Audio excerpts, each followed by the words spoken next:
no ar, pela TV CPAD, o seu programa Teologia em Foco. Nosso entrevistado de hoje é ministro do Evangelho em Cuiabá, Mato Grosso. Ele é mestre em teologia, jurista, escritor e palestrante.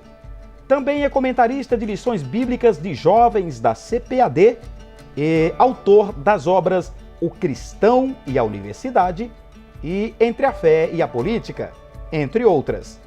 Seja muito bem-vindo, pastor Valmir Nascimento. Obrigado, pastor Edilberto. É uma grande satisfação, uma grande honra participar aqui do programa Teologia em Foco pela TV CPAD mais uma vez. O foco de nossa entrevista de hoje é farisaísmo. Vamos ao foco.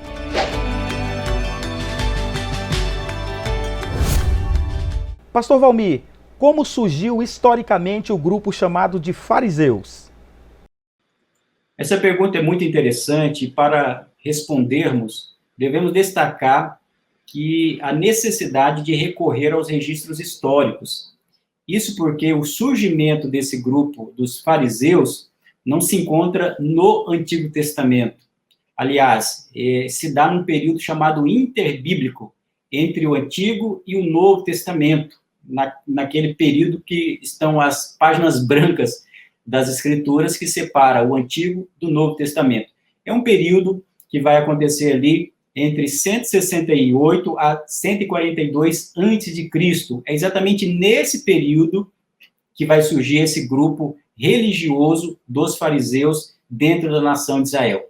E que contexto foi esse? Foi um contexto da chamada Revolta dos Macabeus, que foi iniciada por Judas Macabeus, e dentro desse período surge um grupo chamado de Hassidins, que é o chamado Santos de Deus, que apoiavam, por assim dizer, essa revolta dos Macabeus contra o Império Seleucida, que dominava ali a nação de Israel. E a tentativa desse grupo judeu era exatamente eliminar a influência dessas culturas estranhas dentro do judaísmo. Portanto, os fariseus surgem dentro desse contexto. Essa palavra fariseu vem de uma palavra hebraica que é o chamado perushim, que vem de uma palavra radical chamada parash, que dava a ideia de separação. Ou seja, essa separação poderia indicar o quê? Uma separação nos termos de santidade, como nós compreendemos santidade hoje. Então, num primeiro momento, os fariseus eram aqueles que buscavam se separar, se apartar das práticas pecaminosas, mas também no sentido de se apartar de toda influência cultural que era estranha à tradição judaica, à tradição israelita. E é interessante que quando nós vamos perceber o surgimento desse grupo, quando chega agora no contexto do Novo Testamento, é claro, aí nós temos um grupo de fariseus muito mais forte, muito mais estabelecido. Segundo o Flávio Josefo, no contexto do Novo Testamento, existiam em volta de 6.000 fariseus que estavam dentro daquele contexto. Então, é exatamente dentro desse contexto que surgem os fariseus. O senhor falou, então, que os fariseus surgiram aí no período interbíblico. E também citou que no Antigo Testamento eles não existiam. Mas há no Antigo Testamento algum grupo que se assemelha aos fariseus? Perfeito. Quando nós começamos a entender o surgimento desses fariseus, nós vamos perceber que a tentativa deles é fazer o quê? É fazer um resgate da Torá.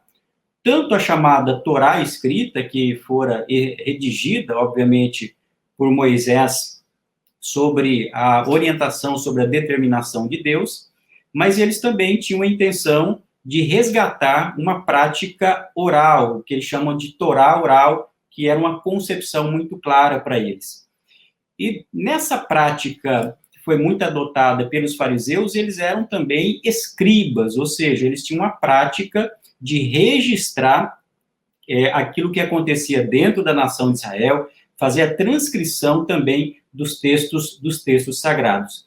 Então, nessa prática de escriba, que eram os verdadeiros escrivães religiosos, de fato, nós podemos olhar lá para o Antigo Testamento, nós vamos pegar no Antigo Testamento essa prática, que era a prática dos escribas, os escribas religiosos, os escribas reais, que ajudavam a fazer esses registros, contavam a história de Israel, registravam relatos, crônicas daquilo que acontecia dentro da nação de Israel.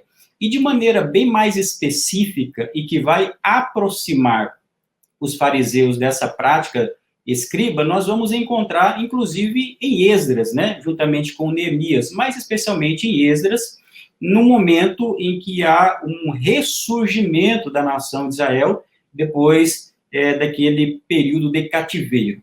E Esdras vai ser um grande exemplo em que essa prática de escriba, né, ou a prática do escriba, de registrar todos esses registros que aconteciam dentro da nação de Israel e também valorizar os escritos sagrados, aí sim nós temos uma identidade entre a prática dos escribas do Novo Testamento, que são praticamente a grande maioria, não somente eles, mas a grande maioria de fariseus, e também esses escribas do Antigo Testamento, que vão ter essa prática muito comum de valorizar o texto sagrado. Pastor, e é correto dizer que um crente conservador é um fariseu legalista?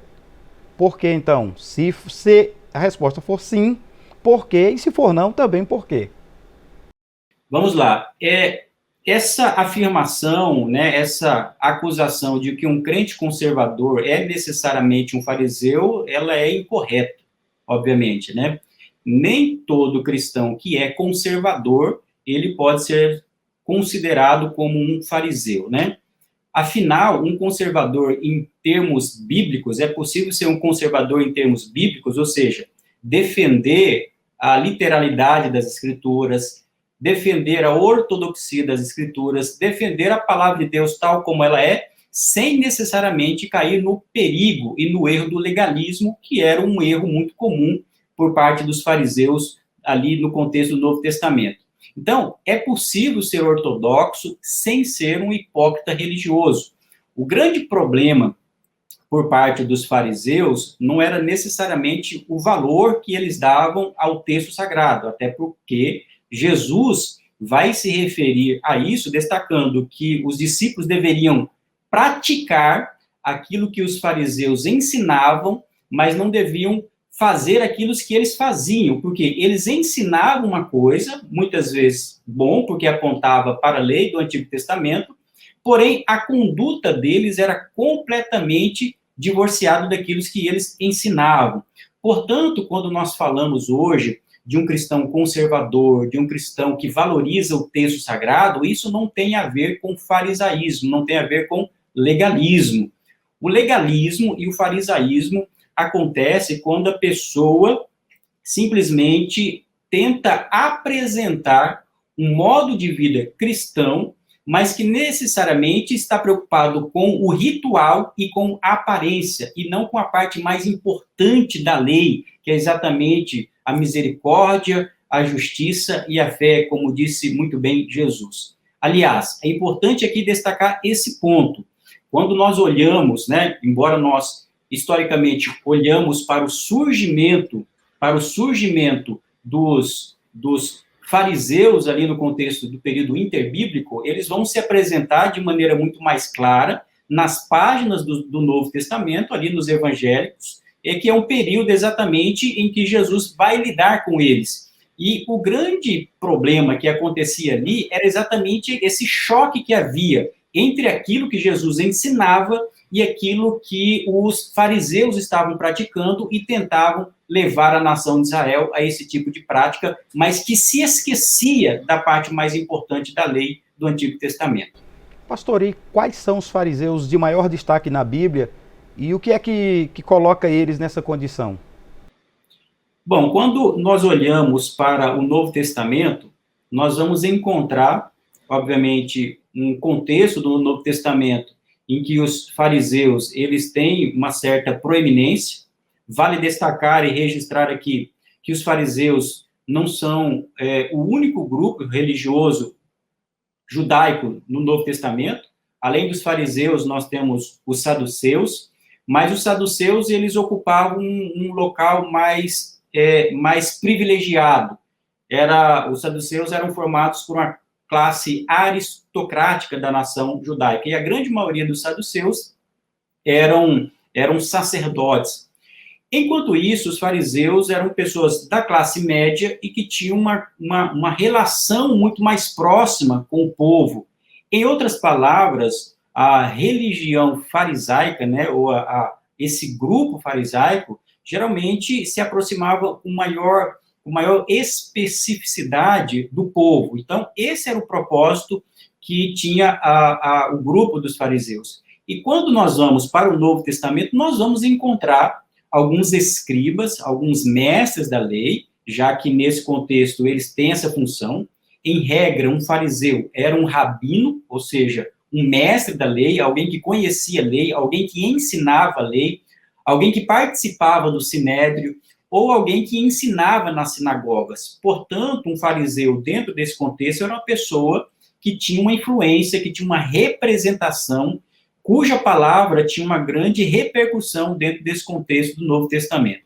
Quando olhamos para o Novo Testamento, encontramos alguns nomes que, de fato, eram pertencentes ao farisaísmo. O principal nome que eu poderia citar aqui é o próprio Nicodemos. A Bíblia vai falar sobre ele ali no Evangelho de João, que a Bíblia diz que ele era príncipe dos judeus. Ele era certamente um rabino, um mestre da lei, era um dos principais dos fariseus, e é interessante que ele vai até Jesus à noite, ele se encontra com Jesus à noite, e ele reconhece em Jesus como sendo o mestre vindo de Deus. E essa passagem é muito interessante porque mostra o quê?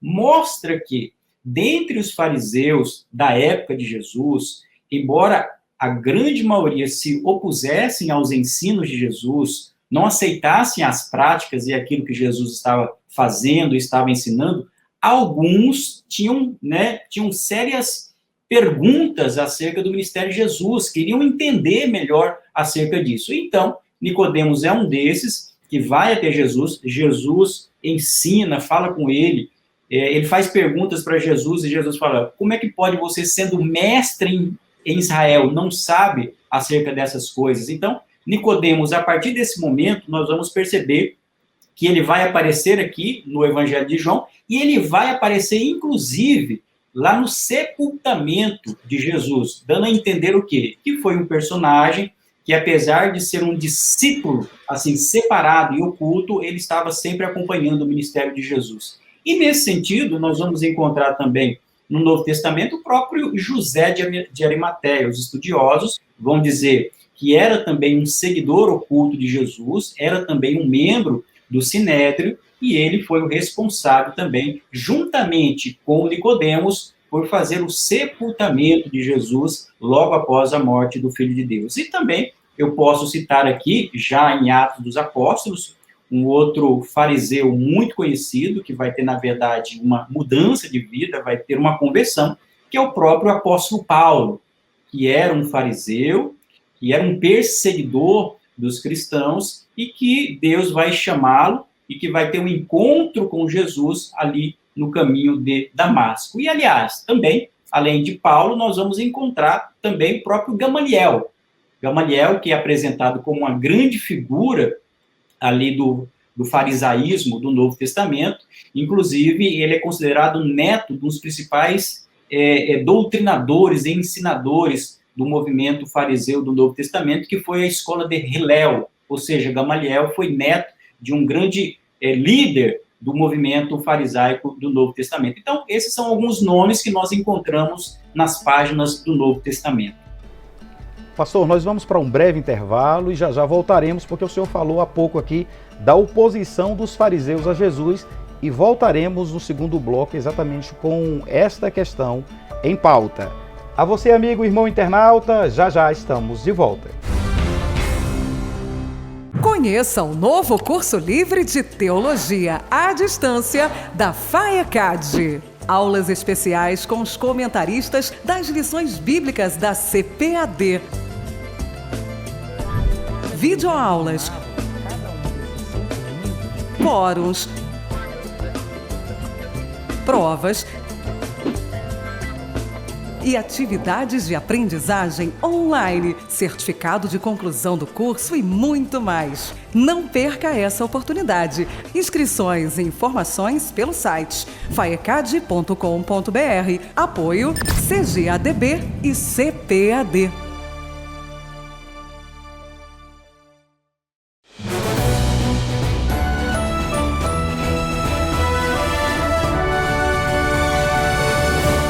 O saudoso pastor Antônio Gilberto deixou para a Igreja Evangélica Brasileira um inegável legado de amor à educação e à Palavra de Deus. Por isso, a CPAD tem a honra de publicar a Bíblia com comentários de Antônio Gilberto. Nela, o leitor encontrará uma coletânea das principais anotações do autor, trechos de livros, artigos e lições de escola dominical ao lado dos textos bíblicos aos quais se referem. Um precioso conteúdo organizado pela CPAD. Síntese de cada livro da Bíblia com análise do título, informações do autor, esfera de ação, divisão do livro, sessões com tópicos temáticos, estudos doutrinários, estudos temáticos, comentários e esboços. Tenha acesso a todo esse rico conteúdo. Conte com o auxílio do vasto conhecimento bíblico do pastor Antônio Gilberto para se aprofundar nas Sagradas Escrituras. Adquira em nosso site cpad.com.br. Também à venda em todas as livrarias evangélicas do Brasil. E você ainda pode adquirir por telefone 0800 021 7373. Bíblia com comentários de Antônio Gilberto. O mesmo Jesus que disse ide e pregai, na mesma ocasião disse ide e ensinai. Um produto com a qualidade CPAD. Estamos de volta com seu programa Teologia em Foco, entrevistando hoje o pastor Valmir Nascimento, de Cuiabá, Mato Grosso. Pastor Valmir, no bloco anterior, o senhor falou a respeito da oposição dos fariseus a Jesus. A questão é a seguinte: por que eles se opunham tanto ao mestre? Muito bem. De fato, eles se opunham. O Novo Testamento demonstra isso claramente. Nós vamos perceber que em diversas situações eles tentam pegar Jesus em uma interpretação da lei do Antigo Testamento, e Jesus, ao mesmo tempo, sempre respondia a eles à altura, com muita sabedoria divina, mas o que é interessante é que ele sempre respondia utilizando o texto do Antigo Testamento também. Por que os fariseus se opunham diretamente a Jesus?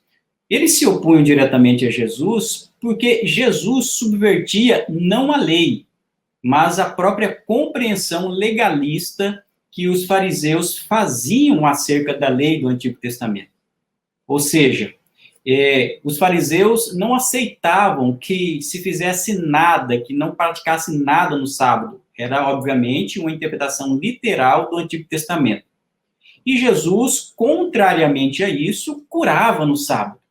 Porque Jesus vai destacar que o mais importante ali era cumprir a vontade de Deus e trazer libertação, trazer cura para as pessoas naquele contexto. Ou seja, o mais importante era seguir a vontade de Deus, que era o aspecto, o núcleo central da lei.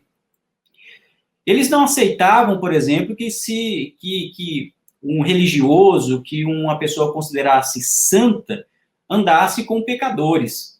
Jesus não somente andava com pecadores, mas ele também comia, ele se alimentava, ele participava de refeições com esses pecadores. Ou seja, para um fariseu, isso era algo fora do comum. Jesus, inclusive, é taxado por eles como comilão e beberrão, por conta dessa forma vívida, desse relacionamento muito próximo que Jesus tinha com essas pessoas. Os fariseus não aceitavam Jesus porque eles não aceitavam as curas e também os milagres, e Jesus curava os enfermos. deixando muito claro que ele estava ali na autoridade de Deus e poderia realizar aquelas curas, e eles duvidavam que aquilo pudesse acontecer. Aliás, eles até chegaram a dizer que Jesus estava praticando aquilo em nome de Beelzebul. Mas, como eu bem destaquei, ele se opunha ao ministério de Jesus, porque Jesus não estava ali simplesmente trazendo uma interpretação legalista da lei. Jesus estava vivenciando a lei, trazendo o reino de Deus para aquelas pessoas. Óbvio, quando Jesus chega, obviamente, como Filho de Deus encarnado, trazendo curas, trazendo libertação, trazendo uma mensagem do reino de Deus, obviamente que isso toca, isso incomoda aquele grupo de pessoas. Mas Jesus, vale dizer, ele não estava ali revogando, ele não estava abrogando a lei do Antigo Testamento, até porque ele diz, eu não vim abrogar a lei, eu vim cumprir a lei. Essa é a parte mais interessante. E sempre que ele era contestado, ou ele era questionado por um fariseu acerca da lei, ele respondia a partir do próprio texto da lei, como nós lemos lá uma ocasião, em Mateus 12, quando alguém pergunta para ele, olha, como é que pode você, num sábado, você curar uma pessoa, já que o Antigo Testamento proíbe qualquer tipo de prática, qualquer trabalho no sábado? Aí Jesus volta-se para os fariseus e diz, olha, Davi, num sábado, ele teve fome. E para matar a sua fome, o que ele fez? Ele foi lá e pegou os pães que estavam no templo. E aqueles pães, nós bem sabemos, eles eram direcionados tão somente aos sacerdotes. O que Jesus está destacando ali é que mais importante do que seguir regras específicas e ritualísticas da lei, é importante cumprir o propósito da lei. Então, Jesus, trazendo essa mensagem do Evangelho, realizando essas curas, lidando, se aproximando dessas pessoas mais pobres, dessas pessoas que precisavam de cura, esses pecadores, não somente para simplesmente andar com elas, mas para trazer transformação na vida dessas pessoas, obviamente, isso gerou um incômodo por parte desses fariseus, porque isso rompia claramente com o padrão, com a tradição que até então era adotada por aqueles religiosos. E em relação à crucificação e morte de Jesus, qual a participação dos fariseus? Os fariseus, como destaquei, eles eram um número, ainda que pequeno, mas era um número expressivo ali no Novo Testamento. Flávio Joséfo vai dizer que existiam ali mais ou menos 6.000 fariseus, ou seja, não era um número muito grande, eles eram em um número maior do que os saduceus, mas eles tinham uma influência. E é importante aqui destacar, até para registrar para aqueles que acompanham o programa Teologia em Foco, que esses grupos religiosos do Novo Testamento, incluindo os fariseus, os saduceus, os essênios, de certo modo, e os zelotes, de certa maneira, além de toda esse propósito religioso, eles eram considerados também partidos políticos. Não, obviamente, no termo político que nós temos na sociedade contemporânea, mas eram políticos porque eles batalhavam por uma certa posição, por influência e por poder dentro da nação israelita, vivendo ali sob o domínio do Império Romano. Então, havia ali alguns agrupamentos e eles ocupavam alguns desses espaços. E dentre esses espaços que os fariseus ocupavam, estava também o Sinédrio. O Sinédrio é exatamente esse conselho, essa corte religiosa da nação de Israel, que tinha o propósito, que tinha a missão de tomar as decisões mais importantes do ponto de vista religioso na nação de Israel. E dentro do Sinédrio haviam membros que eram saduceus e também fariseus. E, nesse caso, eu registro esse aspecto porque quando Jesus foi acusado, Jesus foi julgado e foi condenado, a Bíblia vai dizer que Jesus, quando ele é pego ali naquela noite, ele é levado até o sumo sacerdote Caifás. E naquela noite ele é levado aos escribas e anciãos para ser julgado pelos Sinédrio. Significa dizer, portanto, que os fariseus que compunham naquela ocasião, o Sinédrio, foram também responsáveis por decretar ali a pena de morte de Jesus por crucificação. E não somente isso, mas antes, inclusive, desse julgamento, eles também faziam essas sérias acusações sobre Jesus, sobre aquilo que Jesus fazia, sobre aquilo que Jesus falava, e na afirmação deles, Jesus estava subvertendo a lei do Antigo Testamento. Então, sim, na morte, no julgamento, eles também tiveram essa participação. O senhor falou sobre José de Arimateia, e aí tem uma pergunta a respeito de alguma atitude nobre de algum fariseu. Quando o senhor citou José de Arimateia, me veio à mente que o local onde Jesus foi sepultado era de propriedade dele, quer dizer, de sua família. Há, além de José de Arimateia, algum outro fariseu que teve atitude nobre? E qual foi a atitude nobre? Essa pergunta é bem interessante, até porque podemos aqui esclarecer que, de modo geral, não necessariamente um fariseu ele fazia ações ruins, ações negativas.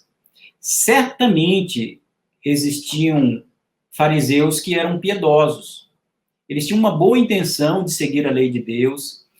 O propósito deles era exatamente fazer com que a nação de Israel cumprisse a lei de Deus. Então, significa dizer que nem todo fariseu, o propósito do farisaísmo seja negativo. Eles tinham um zelo, eles queriam que a nação cumprisse a lei de Deus, eles queriam que o povo ouvisse a voz de Deus. O problema dos fariseus foi o radicalismo. O problema do fariseu foi se preocupar com o exterior. Tanto é assim que nós vamos perceber que Jesus chama a atenção desses fariseus diversas vezes. Aliás, Jesus vai dizer que eles estavam preocupados com o exterior tão somente. Eles eram meticulosos em relação à lei mosaica. Jesus chama, em diversas ocasiões, os fariseus de amantes dos primeiros assentos. Jesus vai dizer que eles coavam um mosquito, mas engoliam um camelo. Jesus vai chamar os fariseus, nesse caso, aqueles que tinham essa conduta equivocada, de sepulcros caiados. Mas é importante destacar que Jesus também enfatizava da seguinte forma aos seus discípulos: olha, eles dizimam, eles jejuam e eles oram. E Jesus vai falar, olha, façam isso, porque essas coisas são boas, mas não se esqueça da parte mais importante da lei. O que significa dizer, portanto, que assim, existe virtude também naquilo que eles faziam. A questão é que geralmente nós tomamos esses relatos do Novo Testamento acerca dessas denúncias que Jesus fazia acerca dos fariseus, porque Jesus está mostrando aqui aquilo que eles haviam levado até o ponto que eles haviam pervertido a religiosidade. Mas sim, nós podemos ter a convicção que dentre esses religiosos tinham pessoas que queriam entender a voz de Deus. De fato, Jesus era o Filho de Deus, e daí nós vamos entender, como eu bem destaquei, nós vamos encontrar ali o próprio Nicodemos, que demonstra essa preocupação de seguir a vontade de Deus, de ouvir a voz de Deus, e vai reconhecer Jesus como sendo o Filho de Deus, o mestre enviado de Deus, como ele diz, e o próprio José de Arimateia. Certamente, esses são os dois principais nomes que nós vamos encontrar no Novo Testamento, realizando essas boas ações, essas decisões importantes. Mas o próprio Gamaliel, ele tem aquela decisão sábia em Atos dos Apóstolos, o que representa que Gamaliel era um homem instruído, era um homem prudente, tanto que quando começaram a perseguir, queriam acabar ali com os discípulos, então, qual que foi o conselho sábio por parte de Gamaliel? Ele falou, olha, é melhor vocês aguardarem. Por quê? Porque se for de Deus, isso vai prosperar. E se não for de Deus, isso vai acabar rapidamente. Ou seja, é uma decisão sábia, onde uma pessoa que quer, obviamente, seguir a vontade de Deus dentro daquele contexto. Pastor, nós vamos para mais um breve intervalo. Na verdade, nossa entrevista está bem interessante, mas ainda temos algumas questões a serem abordadas e temos um tempo limite, de nossa entrevista. Por essa razão, nós vamos dar uma pequena pausa e já já estamos de volta A você, amigo, irmão internauta, aguarde mais um pouquinho que já já nós voltamos com o seu programa Teologia em Foco.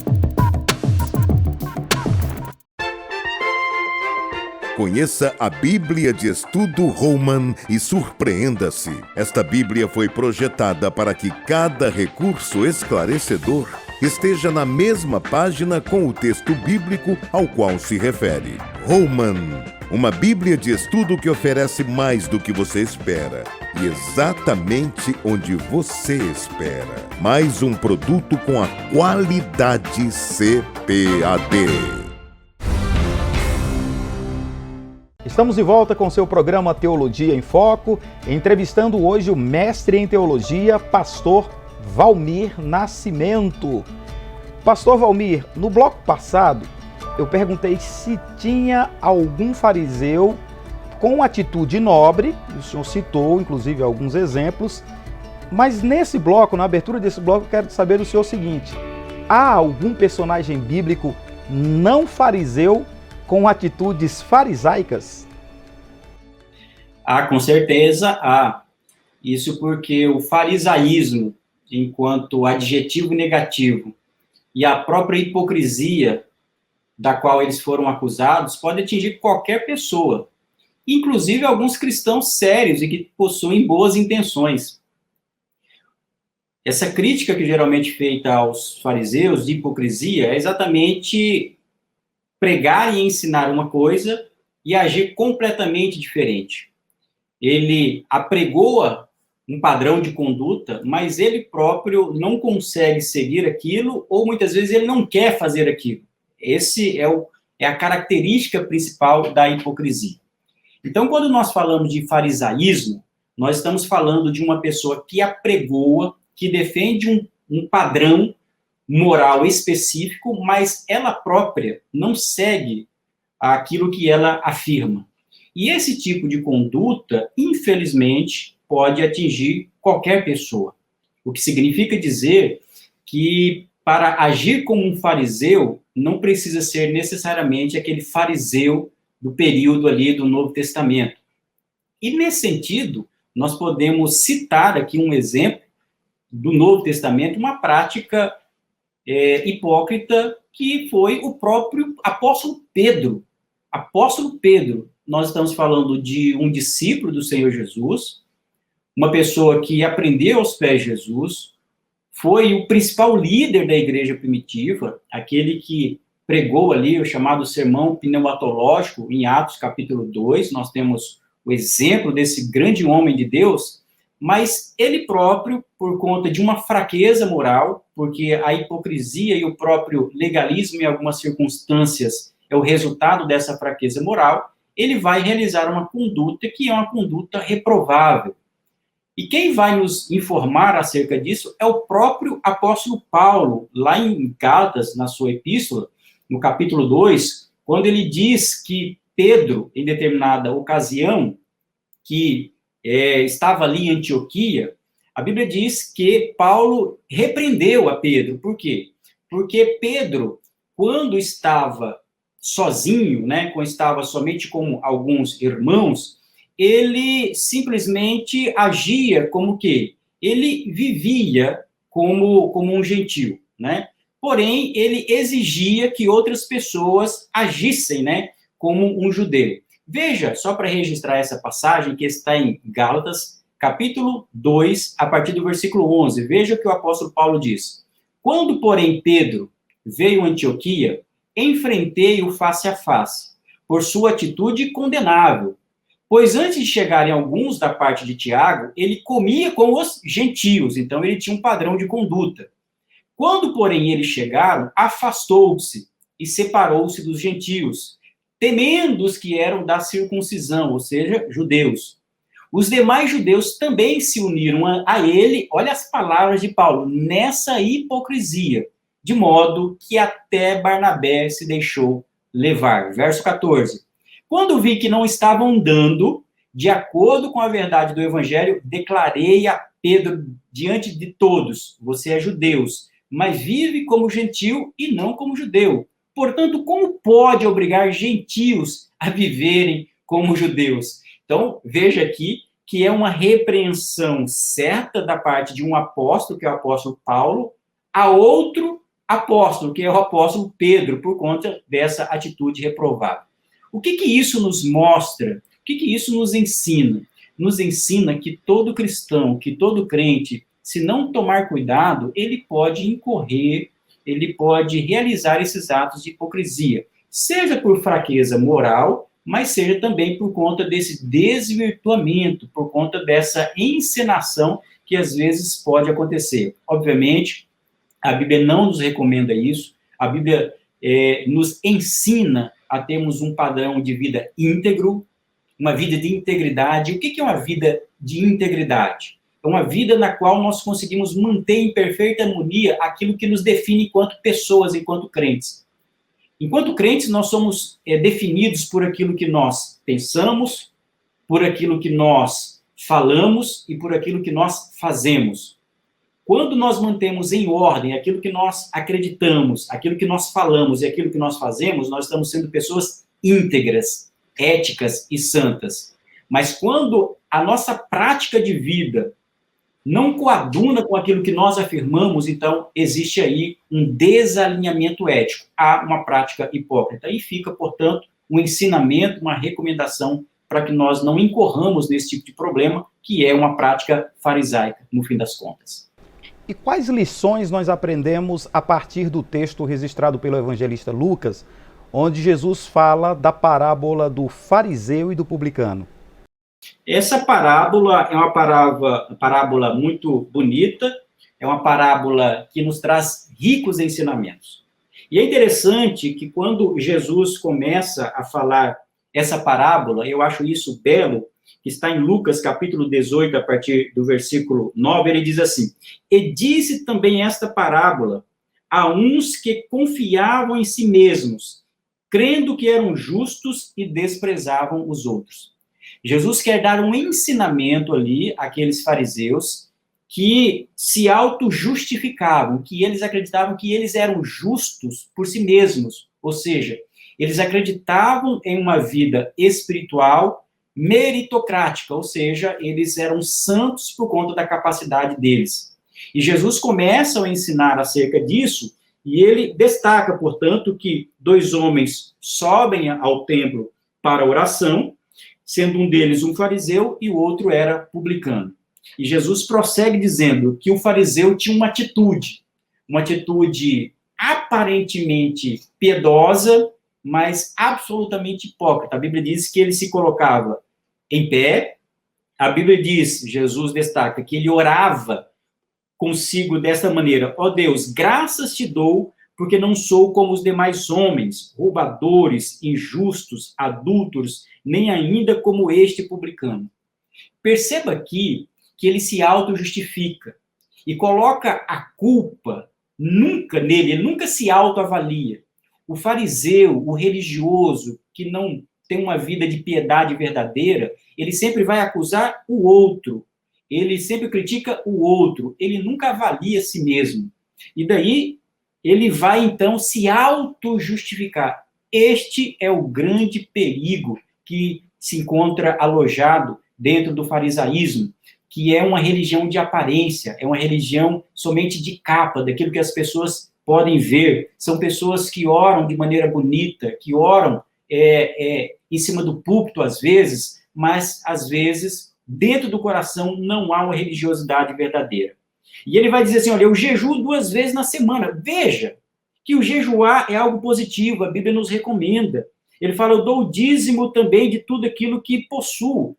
Nada disso é errado, aliás, é recomendado pelas Escrituras. O problema dessa prática farisaica é a autojustificação. quando a pessoa se auto-justifica e acredita que Deus está ouvindo a oração dela, porque ela jejua, porque ela dizima, é como se Deus fosse obrigado a responder aquela oração. Mas Jesus está destacando aqui que o mais importante não é isso.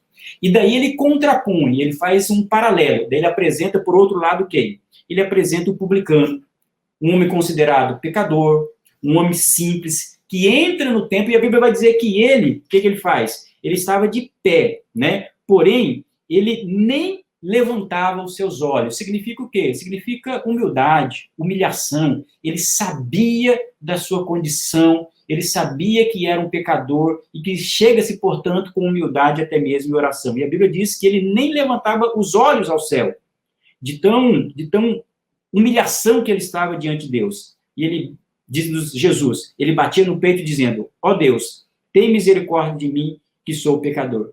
E Jesus encerra esta parábola dizendo, quem desses desceu justificado para a sua casa? Este certamente foi, e não aquele, o fariseu, porque qualquer que a si mesmo se exalta será humilhado, e qualquer que a si mesmo se humilha será exaltado. O problema, portanto, ali do fariseu era a autojustificação e a autoexaltação. E na vida cristã, nós devemos ter, ainda que, por incrível que pareça, essa atitude do publicano, que reconhece a nossa miséria, a nossa limitação e a misericórdia e a graça de Deus nas nossas vidas. E como combater o farisaísmo nas igrejas, pastor? Nós combatemos o farisaísmo na igreja seguindo a lei, obviamente, os mandamentos de Deus. Mas a parte mais importante, o cerne, o núcleo da lei de Deus, que Jesus falou que é a justiça, a misericórdia e a fé. Ou seja, enquanto os fariseus buscavam e buscam somente o aspecto exterior, o aspecto ritual que está contido na lei, nós, para evitarmos o farisaísmo, nós seguimos a lei de Deus, até porque Jesus disse que ela não foi revogada, mas devemos seguir essa parte mais importante, mais ainda, seguir aquilo que Jesus disse, que o primeiro mandamento é amar a Deus sobre todas as coisas. Daí ele prossegue, e amar o próximo como a si mesmo. Ou seja, nós rejeitamos, nós nos afastamos do farisaísmo quando nós seguimos a lei na sua integridade, não simplesmente por um aspecto cerimonial, ritual, e para as outras pessoas verem. Não, é porque nós estamos seguindo esse aspecto mais importante. E quando Jesus veio pregar o seu evangelho, implantar o reino de Deus, ele deu mostras do que é essa lei de Deus, que é uma lei não somente teórica, mas é uma lei vivenciada. E é interessante destacar que quando Jesus se refere aos fariseus, ele fala assim para os seus discípulos, olha, ele fala que a nossa justiça, a justiça dos discípulos deve exceder a justiça dos escribas e dos fariseus. Sabe por quê? Porque se isso não acontecer, nós não teremos entrada no reino dos céus. Então, como é que nós evitamos o farisaísmo? Nós evitamos o farisaísmo vivendo essa vida de piedade verdadeira, defendendo uma ortodoxia, defendendo os mandamentos bíblicos, mas jamais dependendo do nosso mérito, da nossa capacidade, mas defendendo, sobretudo, da graça de Deus. E depender da graça de Deus é afastar toda fagulha de mérito humano, toda fagulha de autoglorificação, atribuindo ao Senhor todos os benefícios da nossa vida e caminho espiritual. Eu acho que com essas ações, com a nossa confiança alicerçada em Deus e na sua graça, nós afastamos a hipocrisia, nós afastamos o farisaísmo que insiste, muitas vezes, em ter espaço no nosso meio. E na busca e no combate ao farisaísmo, não corremos o risco de também nos tornarmos fariseus? Por exemplo, alguém que fica buscando atitudes farisaicas nos outros não pode incorrer no erro de repente, ele mesmo se tornar um fariseu por considerar que o outro é e ele não? Sim, certamente, certamente. E isso nos mostra, portanto, pastor Gilberto, que a vida cristã é sempre uma vida de equilíbrio, não uma vida de extremos e de radicalismo. Nós devemos buscar o equilíbrio que Jesus buscou, da prudência, da virtude. Nós encontramos o erro por parte do farisaísmo, que é exatamente desse legalismo absoluto, este rigor, muitas vezes, que se esquece da parte mais importante da lei, mas, ao mesmo tempo, deve-se evitar também o liberalismo, que busca também apregoar uma graça barata, sem responsabilidade, sem padrão de conduta, sem fundamento bíblico consistente para a vida cristã. Então, de um lado, nós temos o perigo do legalismo, e do outro, nós temos o perigo do liberalismo. A vida cristã, ela deve ser conduzida por essa atitude de graça, depositando em Cristo a razão do nosso viver. E, de fato, devemos tomar todo cuidado em também não atribuir a tudo um tipo de farisaísmo, e também não sermos críticos excessivos. E essa crítica, como você bem destacou, pode gerar também uma atitude que é uma atitude não cristã. Óbvio, a Bíblia nos recomenda avaliar tudo e reter aquilo que é bom. A Bíblia nos chama a atenção para combater os falsos profetas, os falsos mestres, os falsos ensinadores. Mas tudo isso, eu volto a destacar, tudo isso deve ser feito com piedade, com muita oração, com muita confiança e deixando que o Espírito Santo conduza as nossas vidas. Porque, no fim das contas, o combate ao farisaísmo não pode vir travestido de outros erros. Pastor Valmir, muito, mas muito obrigado mesmo por esta esclarecedora entrevista. Eu sei que o senhor é muito ocupado, tem muitas atribuições, muitas responsabilidades, mas dedicou este tempo para trazer esclarecimentos a respeito do farisaísmo aos nossos internautas. Fica aqui, como disse, nossa gratidão ao Senhor pelo tempo dedicado aos nossos internautas e a nós aqui do programa Teologia em Foco. Muito obrigado mesmo. Amém, pastor Gilberto. Mais uma vez eu agradeço o convite, a confiança do programa Teologia em Foco e da sua pessoa, agradecendo mais uma vez essa oportunidade para a honra e glória do nome do Senhor Jesus. Um forte abraço e a paz do Senhor. Paz do Senhor. A você, amigo e irmão internauta, muito obrigado pelo carinho da audiência. Caso você ainda não seja inscrito em nosso canal, te convidamos a inscrever-se. Se você tiver gostado da entrevista de hoje, curta, comente e compartilhe. Você também pode ativar as notificações para receber lembretes de novos conteúdos postados. A paz do Senhor a todos e até nosso próximo encontro.